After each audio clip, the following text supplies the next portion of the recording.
Well, first, I want to thank the audience, if you're there or if you're going to join us in the future, for tuning in here to the Between the Lines podcast. We got me, myself, Max. We got Tiago over here on the left and Kyle on the right. Today, we picked the topic of doing a redraft of the 2015 NBA draft. Sports world is kind of moving slowly at the moment due to COVID-19, everything that's going on. So we thought we'd just do something a little creative and switch things up. Little introduction here. I grew up playing basketball and baseball. Big A's fan. Big now Las Vegas Raiders fan. A little something for the audience there. Kyle, you want to take it off? All right, Kyle from North Carolina. Grew up playing soccer, basketball. Played a little every other sport. Currently working in swimming, And then major Nets fan. Major. Probably the best team in the NBA. We'll see. Tiago here. I'm from Portugal. I play football. I'm a big Miami Heat and Miami Dolphins fan. Still getting acquaintance with Miami Marlins, but we'll get there. And a big football and basketball fan. Sweet. Another thing worth probably noting too about all us three here is we're all in the USF Sports Management grad program as well. A little more background for you. So I think we're just going to dive right into this puppy here. Like I said, we're doing a 2015 NBA redraft. And we're going to start here with pick number 1. So this pick belongs to the Minnesota Timberwolves. Their original pick here was Karl-Anthony Towns. The way I see it, if there's a redraft, Cat's got to go 1 again, man. Look at the size, strength, his ability to stretch the floor, hit shots from anywhere on the court. Big guys like that with that skill set, they don't come along too often. So I'm just going to have to lock Cat in right there. Definitely. Honestly, I agree with you. I don't think anybody could not choose Cat first in this pick or in this draft. I mean, 2-time All-Star, like he's a star in the league right now. You can't just run over that. So definitely first pick. Yeah, I went with Cat too, especially because the Timberwolves were already building on guards before drafting Cat. So it was like a no-brainer to draft a big man like Cat right here, like a complete big man. So I went with Cat too on the first pick. All right, easy money right there. We're going 3 for 3. Cat's number 1 in 2015 redraft. We got pick 2 here. This pick's owned by the Los Angeles Lakers. The original pick was D'Angelo Russell. In my redraft tier, I'm going to have to go with Kristaps Porzingis, man. Got a 7'3" big man, a little bit taller than Cat, a little longer, a little lengthier, but stretches the floor. Can do some things in the post, can grab boards. Came back from an injury that he suffered while with the Knicks. He's now balling with Luka in Dallas, man. I don't know. He's just a force. He's going to be one of those players over the next 10 years that really, really does some stuff in this league. So I'm going to have to take him at 2. I like it. But I'm going to have to disagree. I'm going to have to go D-Book on this one, Devin Booker. Okay. I mean, he's just a all-around bucket getter. Had highs of 70, even though they took a loss. He's on a tough team, still gets buckets. Also made All-Star team, I think, due to injuries, right? Am I correct? Correct. Yeah. Correct. I mean, still, he's up there. He's a baller. He deserves them too. I mean, I'm not saying Porzingis is going to go too far down, but I think here you go, Devin Booker. Yeah, totally. Yeah, I went with Booker too, but especially because Kobe was still on the roster. So I feel like Devin Booker going to a team and being able to learn with Kobe on his final years in the league, it's just like unthinkable. Like Devin Booker is a killer out there. He's a great offensive player, and learning from one of the best offensive players of the last years, that would be perfect for the Lakers. And they got like another shooting guard for franchise for the years to come. So definitely locking Devin Booker for the Lakers here. Yeah, totally. I like that point about Kobe too, because he could learn a lot from Kobe and all the greatness. R.I.P. We should say that here on the pod. R.I.P. to that. All right, so we're taking that one 2-1. We're going D-Book at 2. It's locked. All right, we got 3, man. Damn, this was an interesting pick, man. I know one of you guys has some stuff to say. So the Sixers had 3, man. They took Jahlil Okafor at 3. That didn't pan out like they thought it would. So I'm going to have to switch it up here. You guys took Book at 2. I'm going to take him at 3, man.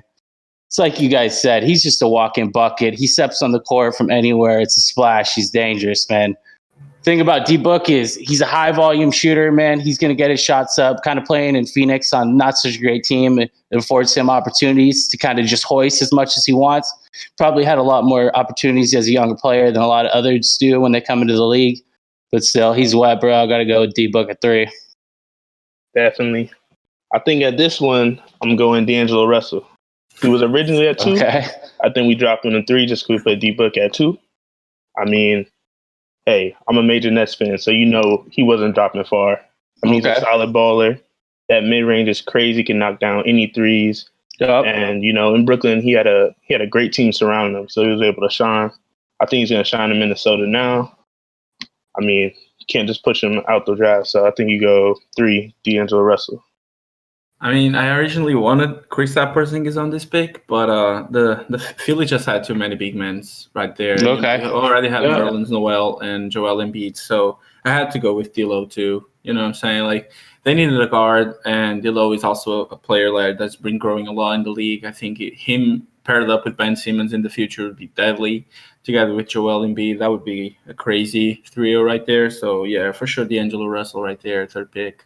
All right, 2 for 1 again, man. We're going D'Lo at 3. So standing so far, we got Cat at 1, we got Book at 2, and we got D'Lo at 3. Now that leads us to 4. This pick was owned by the Knicks, and the Knicks selected Kristaps Porzingis. This is probably one of the best picks that Phil Jackson actually made during his tenure with the Knicks. A lot of things didn't go to plan like the Knicks kind of had intended to when they brought him in as president of operations. But the way I see it going here at 4, I had D'Lo going at 4, man. I don't know. I think D'Lo is an interesting player. He can fill it up, man. He can get to the basket. He can create for teammates, but he's just another high-volume shooter. He excels in heavy pick-and-roll offenses. He can really do his thing. He can pick defenses apart from the top of the key. But I just look at him defensively sometimes, and I'm like, man, I don't know. You're just not doing enough with your man. You don't do much help side either. But just based off offensive skill, I'm going to go D'Lo at 4. Let me hear what you guys got. All right. I think this one we leave Kristaps. I think this is where Kristaps goes. I know Tiago got the same thing. We got the same draft going. We rock with that. I think that's where he is. I mean, again, he's a 7-foot big man that can stretch the floor and pretty much do a lot of things. So, again, you can't push him down any further than this. I think, people could argue like where they want him top 4, but I think past 4, it's kind of disrespectful. So we take Kristaps at 4. No, I'll go with Kyle too. It's a no-brainer, man. It's the best player available in the draft right now, and the Knicks don't have nothing at this point. So, I mean, you just got to pull the trigger on Kristaps for sure.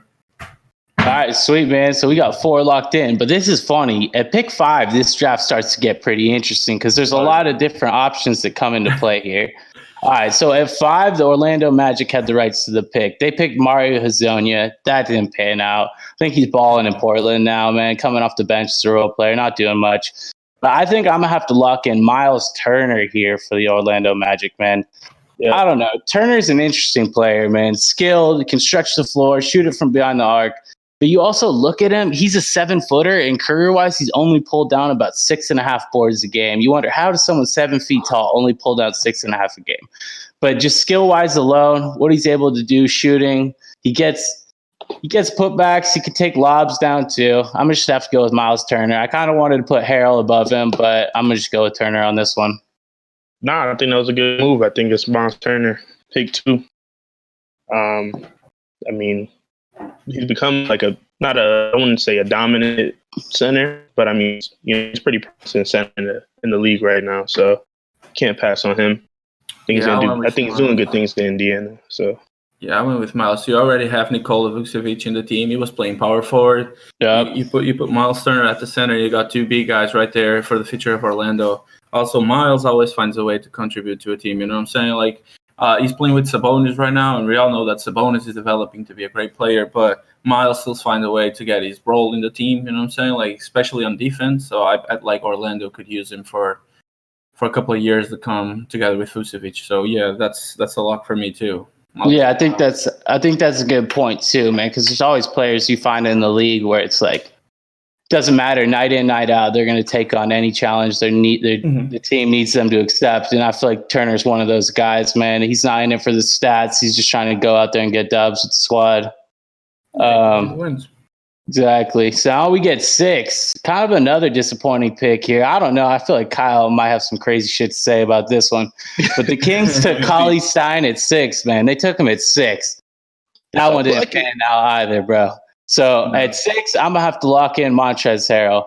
Montrezl came into the league, started out with the Rockets, man. He wasn't really playing too much, but he kind of came in as that kind of junkyard dog, man. Just give you all he's got on offensive defense, get putbacks. And I don't know, he kind of reminds me of like the Ben Wallace type. You look at Ben Wallace on that championship Pistons team, man, not super tall, not just like some physical force that blows you away, but he just finds the way to get it done, man. So I'm going to have to lock him in there. I like it. I'm not going to take him at 6, though. At 6, I'm going to go Tsunami Poppy. Oh, Kelly man. Oubre. Kelly's coming off the board hot, bro. How about it? Okay. I mean, so where's he at now? He's in Phoenix now. I mean, he just got injured, sadly, but I mean, in Phoenix, he proved himself as becoming the next option past D-Book and DeAndre Ayton. I mean, when they were out, he was stepping up to the plate. He was doing what he had to do. He was becoming himself. I think once he got out of Washington, he proved it. Totally. Man, I had to go with Max on this one. So the Kings already wanted a center, and they wanted to find a way instead. They wanted to keep Boogie there, and I feel like Harrell is a hustle player. You know, he'd get along with Boogie. If Boogie got to stay with Sacramento, you got like another 2 big men paired up right there. So, I mean, there's not much you can go. If you want a big man, it's the next best one on the board, and you got to go with Harrell. The hustle player is still growing and he's still developing. So, and I think that would be a great way to keep Cousins on the team. You know, build around him. Easily. Also, I gotta say, I mean, I know I didn't pick him, but I mean, Harrell's a great pick too because you know he's undersized, but he can match up with every center. You know, nobody's gonna bully him like he's gonna bully them. You know, he's totally doing what the team needs. You know, so definitely think that's a good pick, especially coming from second round. Yeah, easily. The funny thing too is like, I don't like it. I wouldn't have made it, but I understand why you made the pick at Oubre there. Oubre's been balling, man. He's raised his points per game by over 8 points compared to his career average this season in Phoenix. So my question is that because he's finally figured it out, or is it because he's playing in Phoenix, man? It seems like everybody gets the green light in Phoenix. It's just like hoist that thing. I think you do get the green light, you know? You got it. You got to take it. You know, you can't turn that down. Come on. It's a little bit of both, I feel. Like, he didn't have the green light with John Wall and in Washington. Well, no, you know what I'm saying? You got Brad Beal on that team. Exactly. You got Bradley Beal, you got John Wall, you got Otto Porter by the time, and, you know, they like Kelly was like the 4th option, and now in Phoenix with the green light, it just went going crazy. Yeah, another thing too, I feel like just about Kelly back when he was on that squad, it's like they were just so dysfunctional. I feel like there's always been those reports about John Wall and Bradley Beal maybe not having the greatest relationship with one another, kind of like butting heads when it comes to like star power and trying to who's going to have the ball in the last seconds at the end of the game. So I feel like Kelly was kind of in a bad position, but now he's just in a spot where they're giving him the reins to go out there and do what he does every night. So hopefully he can keep it up, man. For sure. All right. So now we got the Nuggets here at 7, man. So they took Emmanuel Mudiay. Emmanuel's had kind of an interesting career, really not done much, but then there's times where he'll come in games and he'll give you a highlight or two, cross somebody up, and you're like, okay, Emmanuel, that was pretty tight. But at 7, I went with what Kyle did on the last one. I had to take KO here at 7, man. Like I said, the guy's raised his points per game over 8 points compared to his career average. I don't know. You just look at him. Talent-wise, it's all there. He's got the length. He's got the speed. He can elevate at the rim. Like, if he could ever fully, like, put it together, I legitimately think Kelly's a guy that could give you, like, 21, 3, and 7. Like, he could average that legitimately. Like, if he can fully put it together. Like, the ceiling's up there for Kelly, man. So we'll see what happens. But I'm going to have to go with him for the Nuggets there. All right, I feel it. I think on this one we definitely switched. So I went Harrell on this one. I mean, I said what I had to say about him. Undersized, big, but you know, still getting the job done. Proved himself in the league so far. So we all switched. I went with Kelly. I went with Kelly on this one for sure. I mean, it's like you said, man. He still has a big ceiling to go, and the Nuggets cannot just pass on him. I don't see anybody else like being picked on him. I don't even like. I'm not even sure what the Nuggets needed by this time, but you just got to go with the best pick in the draft left. So that's Keo right there. Yeah, easily, bro. I got to say the same thing. So for clarification here, let's run this back a little bit. So we got Montrezl Harrell at 6 going to the Kings. And then 2-1, we got Kelly Oubre going here to the Nuggets at 7. Now that brings us to 8. Pistons had this pick. They took Stanley Johnson out of University of Arizona. I remember when Stanley was coming out of high school. I think he went to Modern Day in SoCal. Man, he was one of the top recruits in the nation. I remember ESPN was blowing up, and they were always like out there. They'd have camera crews at his games, recording his high school games and stuff. And he was nice, man. Always like a physical specimen, but just in terms of like developing kind of like an outside shot in the NBA, it never really materialized for him. So, yeah, that's all I got to say about Stanley. But when it comes to this pick now on a redraft, man, I'm going with Mr. 305, Josh Richardson, baby. You look at Josh Richardson, man, coming out of the second round, picked in the second round of the 2015 draft, bro. I think he was a Tennessee Vol, if I'm not mistaken, man. Josh is the ultimate 3-and-D guy, man. He can pull up and strike from beyond the line, but every given night he's going to pick up the best point guard or shooting guard on any of the other teams, and he's just going to go to work. It's not a guy that's going to complain. He's just going to come in and get the job done. So I think at 8, you get great value at Josh Richardson right there. Definitely. I think you definitely take Josh right there. 12.4 points a game. I mean, that's the career looking at. And then, 13, 14 this past season. Yep. So I mean, he's providing valuable buckets off the. Oh no, I think he's starting, right? Is he starting or off the bench? Yeah, he's starting in Philly. Yeah. I mean, it's valuable buckets right there. I think I agree with you. I think we take Josh right there.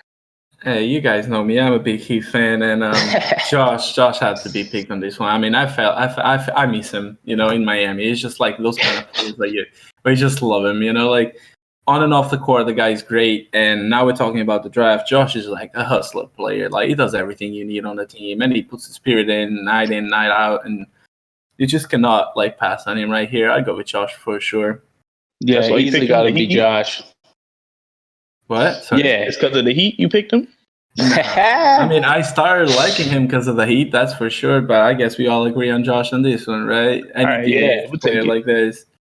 So that puts us at pick number 8. So we got Josh Richardson going to the Pistons. Now we're at 9 here. I got a surprise on 9. Yeah, I wonder. I got something too. I feel like Tiago, we might have the same thing here. You were talking about him earlier. You've name dropped him a few times, so I'll be curious. At 9, the Hornets owned this pick, and they took Frank Kaminsky out of the University of Wisconsin. Man, Frank's had an interesting career, bro. I mean.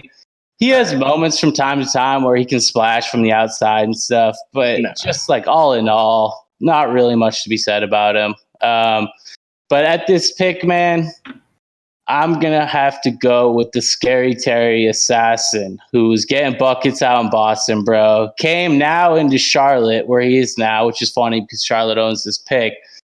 But yeah, man, Scary Terry, I don't know. He's kind of a high volume player too.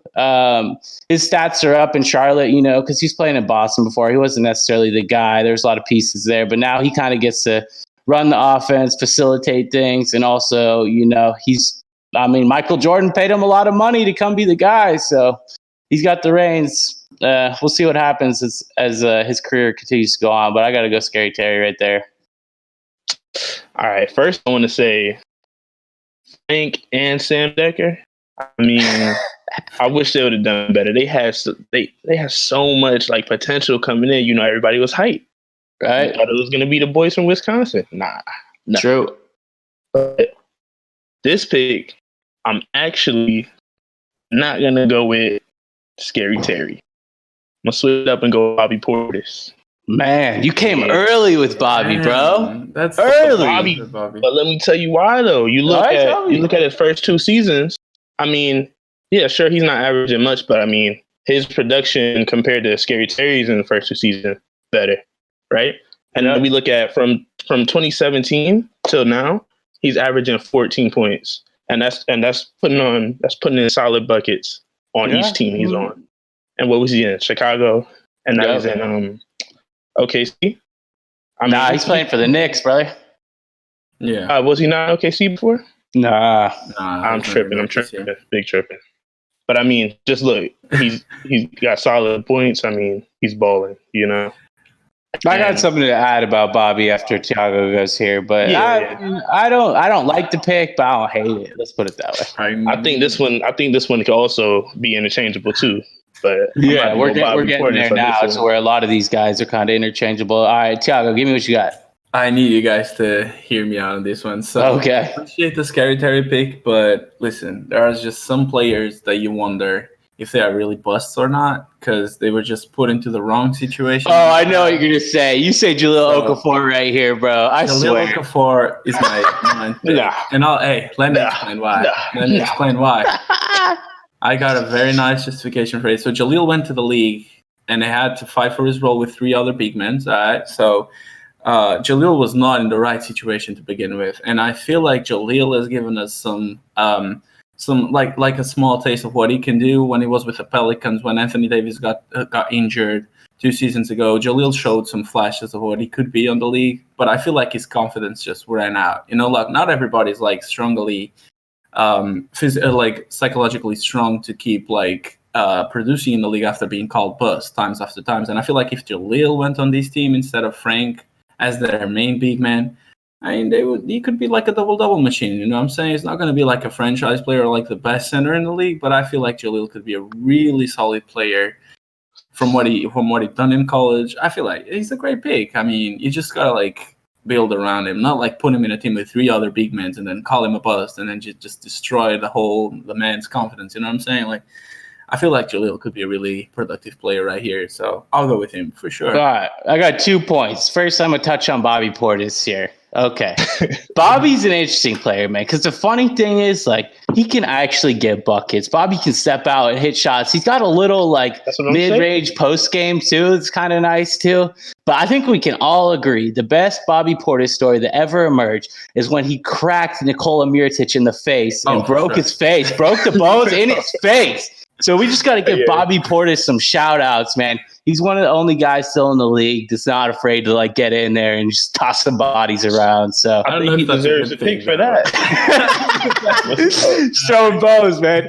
And then on Jahlil Okafor real quickly. You know, the funny thing is, bro, when he was coming out to Duke, I was like, man, this guy's going to be a force in the league, dude. Like, he was balling. He was tough, bro. Like, he was really tough. And I was like always kind of surprised. I was like, and also it makes me wonder, what the hell were the Sixers doing? Like, clogging up all those centers. How do you draft that many? Like, what are you doing? Like, who's making decisions over there? It makes no sense. Exactly. So he didn't get many chances. And the funny thing is, you're right. From time to time, you watch Jill play, and he'll have these stretches. Like when AD got hurt in NOLA, I watched some highlights, bro, and he was dropping baby hooks. He was like going shoulder to shoulder in the back. He was doing some things. So I feel like, he's kind of been, in a sense, he hasn't really gotten like a fair shake totally. But I don't know, man. I'll be curious to see if in the latter stages of his career, if he's able to do anything. He's obviously a role player at this point, but we'll see what happens.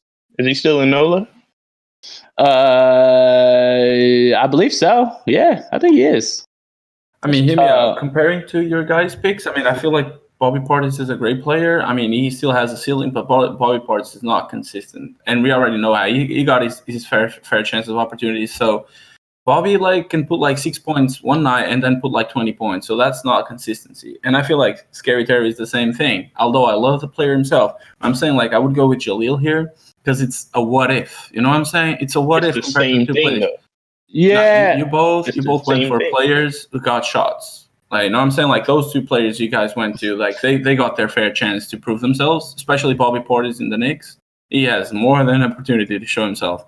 And Jahlil never had that chance in the early stages of his career. So I'm saying I think Jahlil could flourish to be a better player than both of them because it's a what if.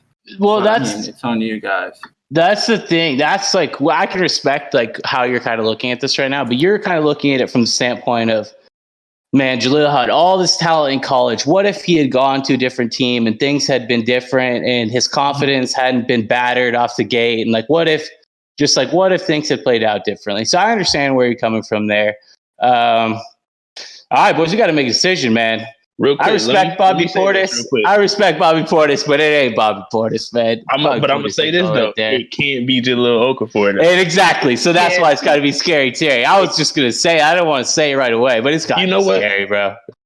We'll let you have it. All right, we're gonna take Scary there. If one of you feels strongly about another pick, you take it. But I feel strongly about that one. We gotta take our next pick then. It's all right. It's all right. Fair enough. All right, now we're at 10, guys. So the funny thing is, it was an interesting pick. So this is Tiago's team right here. So the Heat took Justice Winslow at 10, man. And just quickly on Justice, bro, man.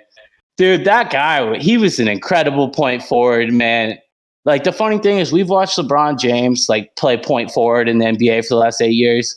And there's something to be said, like, about a guy that can, like, get into the lane, post up a little bit, also hit some shots from outside the three-point line a little bit. Justice isn't so strong out there, but his biggest problem is he's just never healthy, man. He can never stay on the floor, and that's why the Heat got frustrated and they dumped him off to the Grizzlies in that trade for Iguodala. But I don't know. I really like Justice. I hope he can stay healthy moving forward. But when it comes out that draft, exactly when it comes to that pick though at 10, man, I'm going to have the Heat drafted Norman Powell, man. Norman Powell, he's just only developed since being in the league. You think about it, he's now playing the 1 and the 2. When Kyle Lowry's out of games, he's playing the point now for the Raptors. But even before, like his first few years in the league, think about it. He was stuck behind DeMar DeRozan at the 2. Wasn't getting many opportunities. Mm-hmm. Then you have Kawhi come to Toronto, right? So that's more minutes that are being taken away from him. But now once Kawhi left Toronto, like they needed Powell to step up, man. And he really has. He's averaging like 16.4 points a game, something like that. And he's also playing the point from time to time. He's just versatile, man. He can play D. He can hit from outside. His ability to drive the basket's only gotten better. So I'm going to take Powell. What you got, Kyle? I got Justice Winslow at this one. That's the big play coming out of this draft. And if we didn't go Bobby Portis last pick, I think we should go him this pick. But who I originally put down was Justice Winslow.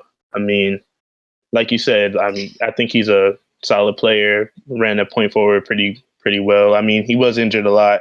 And it sucks that he got shipped off to Memphis, but I mean, maybe he can make that work. I haven't watched much of Memphis play, so, maybe it'll be a positive experience.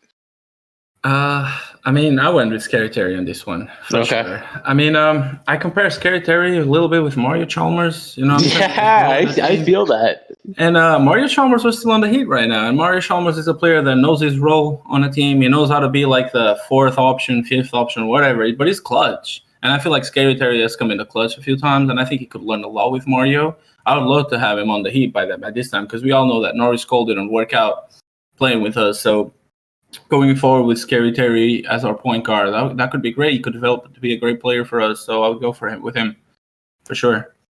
Yeah, I hear that, man. All right, we got to make a pick now here. So Kyle's got Justice Winslow. I got Norman Powell, and we got Scary Terry. So we can't go with Terry because we already took him off the board. What are you thinking, Tiago? I say you make an executive decision here because you're out of the race on that one. You going with Winslow or you going with Powell? I mean, Bobby Portis. Portis is in if you want to act crazy, but he's in, I guess. Hey, hold up. Don't ruin my draft, man. I'd have to go with Justice, man. Like, if it hits him and Powell, Justice can be a great player, if not for the injuries. I love Justice, you know what I'm saying? Like, I love watching him on the Heat. I kind of felt bad for him being traded with Iguodala, but I still think he can develop to be a great player, both in the point or in the small forward position. But, yeah, Justice for sure. Yeah, I like it. I like it too. I think we're gonna definitely lock that one in for sure. Mm-hmm. I really like Justice too, and I think also I think going to Memphis for him could be a great experience, man. I think I don't know if he'd come off the bench as like a point forward because obviously you got Ja in Memphis doing his thing. Probably definitely going to take the Rookie of the Year, unless the NBA season comes back and Zion just goes like straight manimal. But I can see it going well. I mean, if he can stay healthy, I think he can be a real solid contributor on any team. So hopefully he's able to do that. I don't think he should run point forward in Memphis or try to. And I'm pretty sure they aren't doing that because anytime you got John Moran on the floor, you don't need another point guard. That's your point guard. Totally. Right there, and then we're also getting away from like point forwards and stuff too. I would say like everybody's kind of like a ball Yeah. handler now, wouldn't you say? Yeah. Well, I mean, yeah, it's kind of the way the game's going, right? It's like there's people are placing great precedents on like doesn't matter. It's like positionless basketball at this point. It doesn't matter where you're on the floor. You need to be able to hold the ball, dribble the ball, and be able to shoot from at least moderate range. See the court. Exactly. Yeah. All right, so that takes us to 11. The Pacers had this one. They took Miles Turner, which was really actually a great pick. If you look at this draft for the value at 11 of getting Turner, I mean, let's just scroll back a little bit and look at some of the guys that are picked before Turner. Frank Kaminsky, Stanley Johnson, Emmanuel Mudiay, Cauley Stein, Mario Hezonja. So those are god-awful picks right there in front of him, and the Pacers just did a great job. So, but for this redraft, I went with Justice Winslow. We just took him. But, yeah, man, I don't know. Justice is a talented player. Like we said, he struggled with injuries, but I think, if he can stay healthy, I think he'll be solid. But what do you guys have? All right, so this one I'm going to switch it up because both y'all said Terry Rozier, last two picks. So I'm going to switch it up. I'm going to throw somebody in last second. Emmanuel Mudiay. Okay, wow. Damn. Take him there. I mean, he's not super consistent, but like you said earlier, I mean, he has those flashes, and you're like, all right, he can get certain buckets when and for some odd reason, I remember myself watching his highlights. I don't know if someone told me like I played like him a little or what. So I was like, I mess with his game a little. So we rock with him. So wait. Let me get this straight. You got you got Mudiay going over Terry Rozier in the draft. Yes. I mean, all right, just say it. No, just for off of he was picked the last two picks, so I mean, I'm just gonna change it. But like I said, originally I had Rozier here. Oh, okay. But this is my late addition. No, I think that's good though. Once players are kind of taken off the board, we should try and shuffle some new guys in just for the sake of not being redundant. But I feel like kind of here before you jump in and do yours, Tiago, I feel like Kyle's he's making a pick based off like potential coming out of high school. If I'm not mistaken, I don't think Emmanuel Mudiay played in college. I think he might have went overseas, right? Yeah, he went overseas. He's a solid bowler, though. I mean, no, definitely. I mean, I remember there was a lot of hype when he was coming out, but I think Kyle's kind of making a pick based off the talent he had. Things didn't actually like shake out perfectly for Mudiay, but I mean, he's still talented. You see it still sometimes. It's just like he's just never been able to like consistently hit jumpers from the outside. So that's the only thing really on him. I mean, is he still in New York or where's he at? I don't know. Yeah, he's in New York, bro. Yeah. I mean, I think he's playing fine. I'm not saying he's going to be, like he's the greatest player right now, but I think for New York, he's fine. And New York is not that strong of a team. They're probably the worst team in New York. Yeah, I mean, I wonder why you're saying that. I mean, he's getting minutes, bro. He does his thing from time to time. All right, Tiago, what you got for me? My original pick was Justice, but we already got him on the board. So I would go with Bobby Portis on this one, and I got very solid reasons for it because that the Pacers in 2014, they still had a good team. The Pacers used to go head-to-head with the Heat on the playoffs. I remember that very a lot. Like I remember Paul George just being dominant as he was, and I think like putting Bobby Portis with Paul George in that team, in the Indiana, it could be like a solid piece for them. We were just talking like we're just trying to get a player to fulfill like his role on the team. We're not trying to get no star potential, nothing like that. But I feel like Bobby Portis would be a good fit. I remember they having a really good power forward on Indiana. I think Portis would be great playing alongside Paul George in this roster. I don't know. I like it. All right, man. I wouldn't go with him that early, bro. But who'd you say again? You had who at this pick? I went Justice Winslow, but he's off the board at this point. So what? It's between Mudiay and Portis. Yeah, that's interesting. If that's a do, I'm with. All right, how about this? Y'all got 15 seconds each to make your strongest argument for these players, man. He just said he went to Portis. But I'm with Portis, though. Exactly. Because I remember I originally wanted him higher. So okay. All right, then it's locked, bro. Portis is going there. Team. Yeah, you would fit. All right. Indiana. So that's 11, right? That was to the Pacers. We got Portis to the Pacers at 11. Yeah, my bad. I said 12 because I was looking at my next pick. I just said my next pick anyways. Nah, you're good, man. But now it gets interesting here, bro. We're at 12, 13, 14, and 15. I feel like there's legitimately probably like 8 to 10 players here that could be like seriously considered as a draft pick. But at 12, the Jazz had that rights to that pick, and they took Trey Lyles. I don't know. Trey Lyles will do some crazy shit and get some pretty nice buckets from time to time, but really hasn't panned out too much in the league. But for the Jazz there, I'm going to have to go with Larry Nance Jr., man. Larry's kind of coming to the league, bro. Like, I mean, we've all seen the highlights, man. The guy can jump out of the gym, dude. Some crazy posters, some crazy lob posters. It's like he can do work on the offensive glass and the defensive glass. So, like, he's doing his thing. He's kind of, like, pleasantly, surprisingly, actually, like, improved his range on jump shots. Like, he'll step out from 15 to 18 feet now, and very so rarely he'll actually, take a few three-pointers. But I think Larry Nance is a solid player. I feel like at this point in the draft, you're kind of looking for players where you can get value and they can be role players and contribute, in different ways. And I think he's one of those players. Definitely, I agree. I think it's Larry Nance on this one. He's like improved since he stepped into the league. He started averaging, I think, like 5 rebounds or so. Probably off less minutes, obviously. And now he's up to averaging about like 8 or 9 rebounds, about like 10 points a game. So, I mean, he's very valuable off the bench, especially in Cleveland where you have Drummond right now. So, he's a good role player. Yeah, K-Love and Drummond. So, I mean, I'd like to see him like maybe step up and be a starter sometimes. But I mean, for where he's at right now, I think it works. So, I think Larry Nance is this pick. Definitely. I mean, I originally had Bobby Portis, but I would go with Larry Nance too. Bobby Portis already on the board, and Larry Nance is like you said, he's a great player. He's a good role player, you know what I'm saying? Exactly. He's going to complete this team. Yeah, I'll go with him too. Nice. All right, we're gonna lock that one in there. So we got Larry Nance to the Jazz at 12. And this is crazy, bro. This is the pick of the draft, the 2015 draft right here. The Suns had 13, and they pulled on D-Book, man. That's a steal at 13 compared to about like 5 to 6 players that were selected there after 5. But yeah. So props to the Suns, man. It's about the only damn thing they've done right here in the last, I guess DeAndre Ayton wasn't a bad pick, but shit. All right, but at 13, man, you guys might be surprised about this one. I think probably both of you might not have this guy on your draft board, but I'm gonna have to go with Richaun Holmes to the Suns, man. I've watched Richaun play in Sacramento quite a bit this year, actually. And his game has just developed pretty nicely, actually. Like, Richaun was with Philly there for a while, and kind of his only skill set was like getting putbacks and getting offensive and defensive boards. But I don't know. Like, I see him working on his post game and sack now. Like, he's actually doing some things, and he's like one of those guys that can get off the floor pretty well.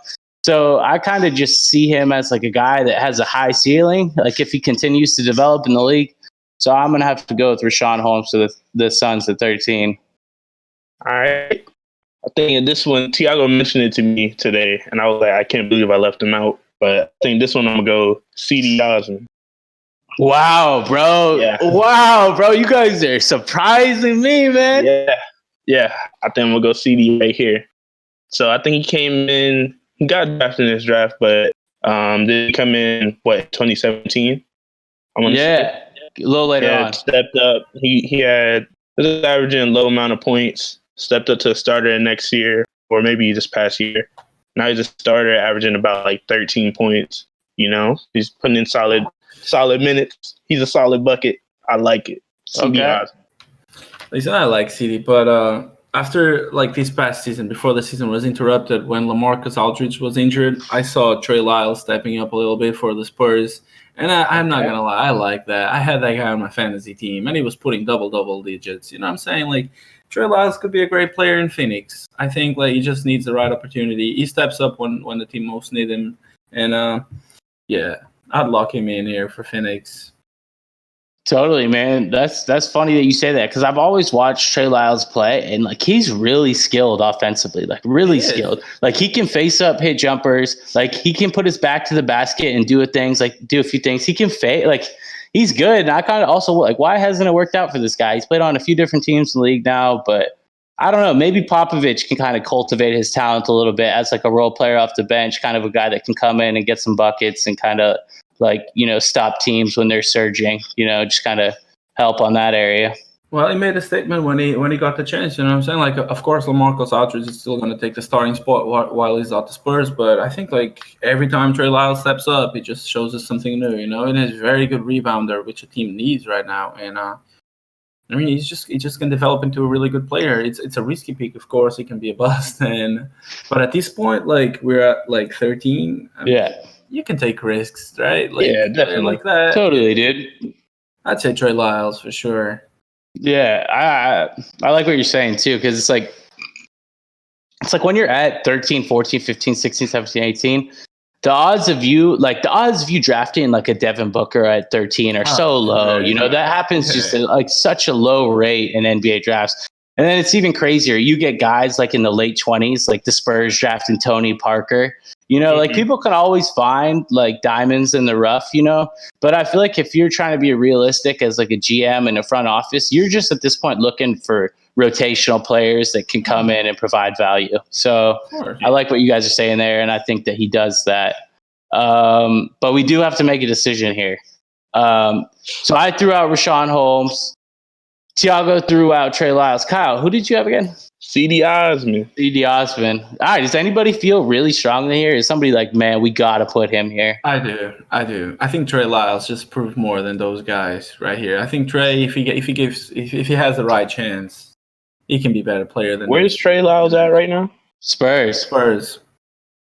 Starting off the bench. No, it's off the bench. He just started when Aldridge was injured, and I mean, I think it's him. Yeah, I'm not hitting on Seti, but he's just not that kind of player. Trey Lyles is more complete, and he gets those rebounds, double machine. You never know. I mean, Trey previously he played in Utah, then he played in Denver for a spell after that. But I'd be fine with going with Trey here. I mean, I think you're kind of looking at it like at the ceiling point of view, like coming out of, I think he went to the University of Kentucky.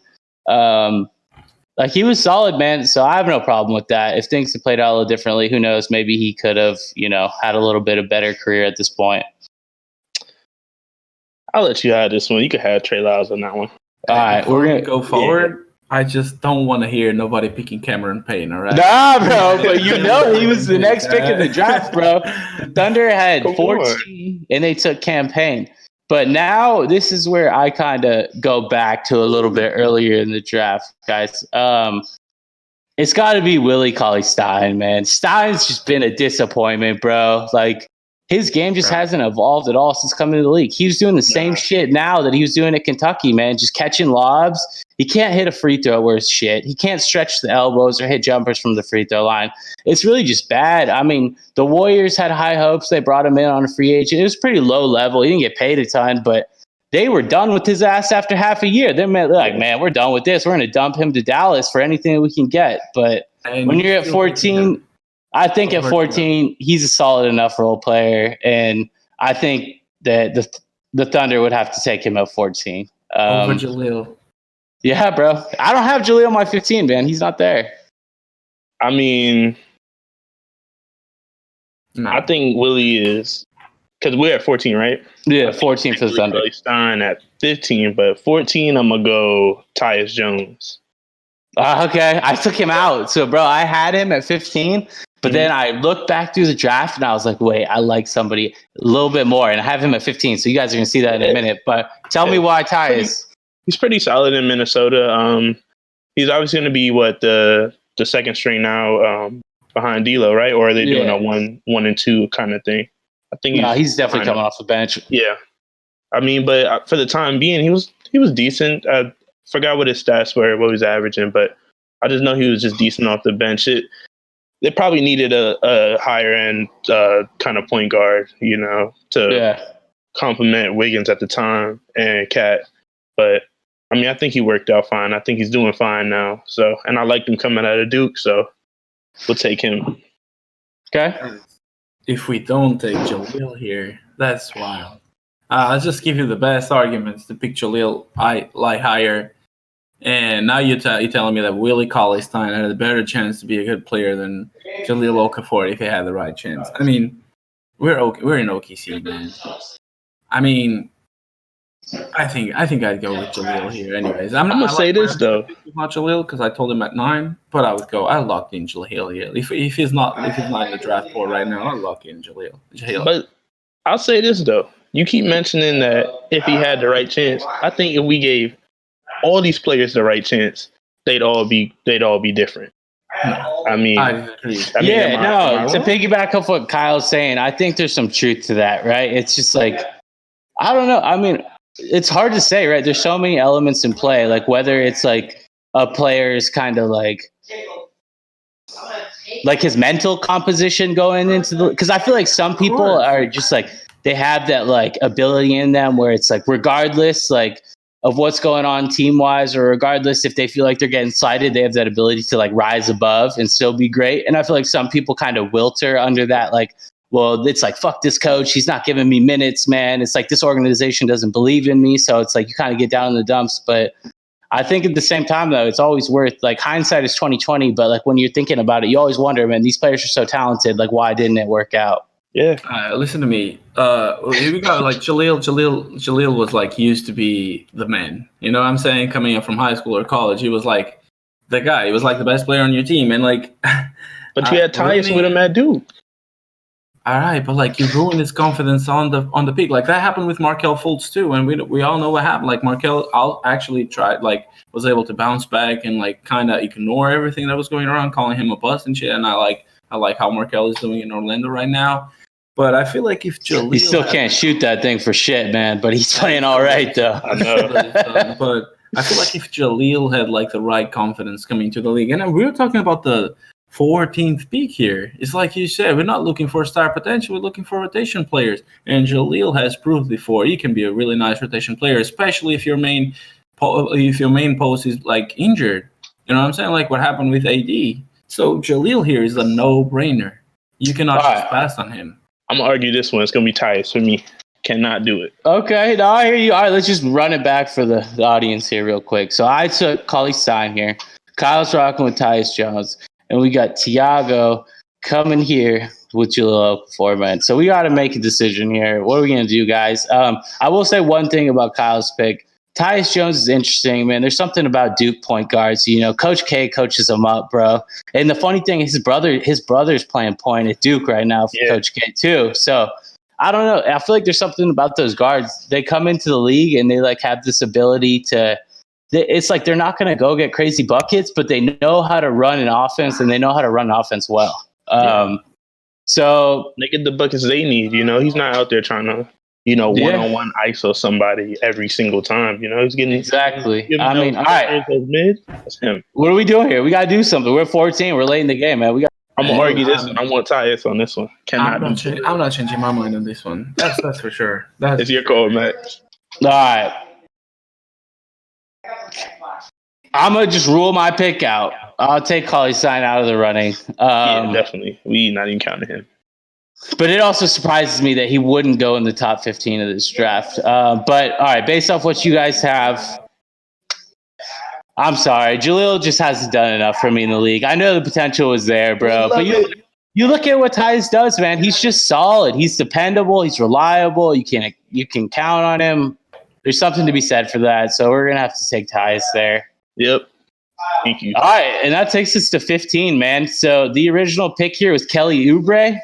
He got drafted by the Hawks, but there was a sign and trade where he got then traded to Washington. And at 15, man, I don't know. I think this was solid. So I originally had Tyus Jones at 15, but I had to go back and look at it. And I missed this player, bro. And I'm curious what you guys have to say about this player. I think he's interesting here. DeLon Wright, man. DeLon Wright can do some things, bro. I like it. His 3-point percentage is higher than it's ever been here in his first year in Dallas, bro. He was kind of coming out in Toronto as kind of the backup point guard that would take spells for Kyle Lowry from time to time. But, like, he's a little long. He's lengthy. He can get to the basket. Like, I think he's just solid. I think he's a role player that any team would kind of be happy to have. All right, I agree with you on the DeLon Wright one. He's not who I picked. I just like it. I mean, I think he's still working on his offensive game. But once he, keeps developing that, I think he'll become more of a solid player. But on this pick, I was just like, whatever I feel in the moment, I may go with. So, like I said earlier, I may just go with Willie Cauley-Stein on this one. Okay. All right. We're just going to drop him down one. I hear you. Yeah. So. I think he's got to go in the top 15, bro. Some way, somehow, he's got to be there. But then again, you could make those same arguments for him to be outside of it. So this one I'm up in the air on. I mean, yeah. So what do you have to say, Tiago? The fact that you guys put Willie above Jaleel is just driving me. Dude, come on. You have wait. Before you continue here, you look at the numbers. You look at the player efficiency rating. You look at what they both done in the league.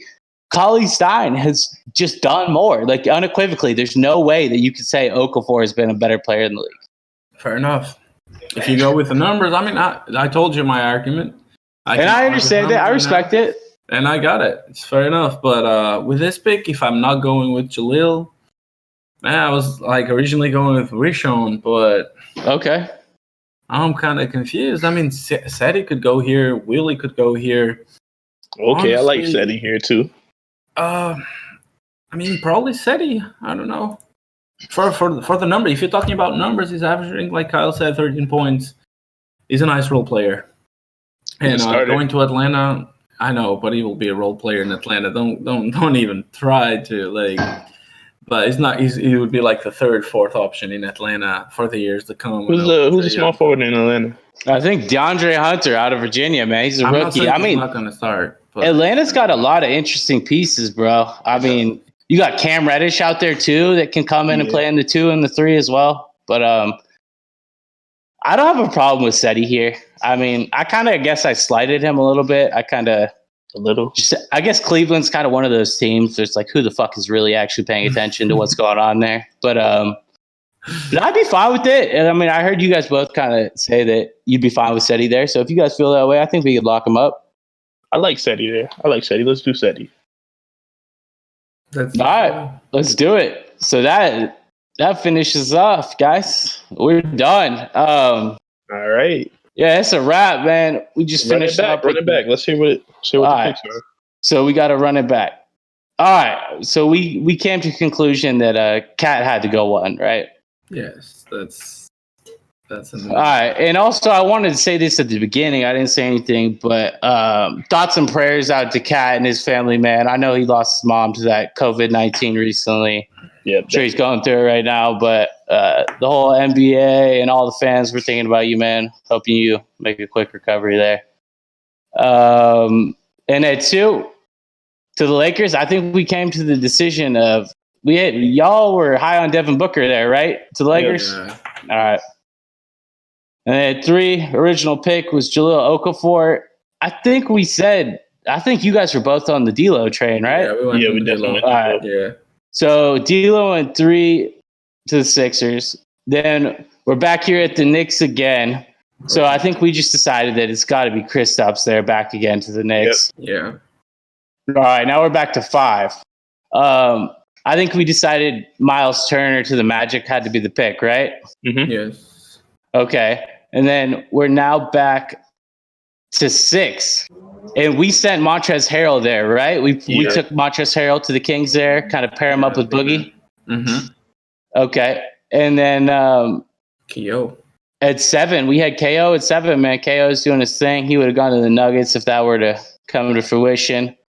And then at 8, we had Stanley Johnson. That was the original pick, I should say, that went to the Pistons. Josh. But we had Josh Richardson, shout out. That's a big Miami Heat fan, Tiago over there. So I'm sure that pick made his day, bro.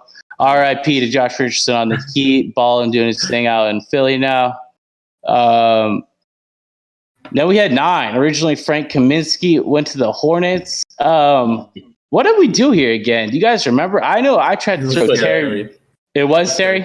Okay. Yeah, then we had 9. Terry there at 9. And then we had 10. I know that I picked Norman Powell. Originally, the Heat selected Justice Winslow there, and I picked Norman Powell. But I think we agreed that Justice had to go back to the Heat at 10, right? Mm-hmm. Yep. Definitely. All right. Now at 11, this is when the Pacers selected Miles Turner. Run it back from you guys. We went with Bobby. Wow, dude, I think that's the surprise of our redraft here, bro. If you had told me that Bobby Portis went at 11, I No way. I think it's a great pick. I still agree. I still think it's a great pick for Indiana to pair up with Paul George, make another run to the playoffs. You know what I'm saying? Yeah. Portis can produce, man. He's a bucket. Yeah, totally. We got him locked in, man. He's there at 11, man. So we got Bobby Portis. And then at 12, I think we consensusly agreed that we had to put Larry Nance to the Jazz, right? Yep. Mm-hmm. All right. And then we had 13, which, like we said, the ultimate steal of the draft, the original pick here, it had to be D-Book to the Suns. I had Rashawn Holmes, but what did we consensusly agree to again? Trey Lyles. That's right. We had a difference of opinions with Trey Lyles. Okay, now we're at 14. Originally campaigned to the Thunder. I threw out Willie Cauley-Stein. I know we picked differently. What was it again? Tyus Jones. That's baby. right. The Duke point guard product, man. All right. Shout out NC. And 15, bro. Original pick, Kelly Oubre in a sign and trade from Atlanta to Washington. I threw out DeLon Wright, but that did not go. We went with Seti Osman. I would say what country he's from, but I can't remember. So we're just gonna Turkey. There we go, bro. All right, man. That wraps us up here for the recap and analysis on the 2015 NBA draft. I think this went pretty well, guys.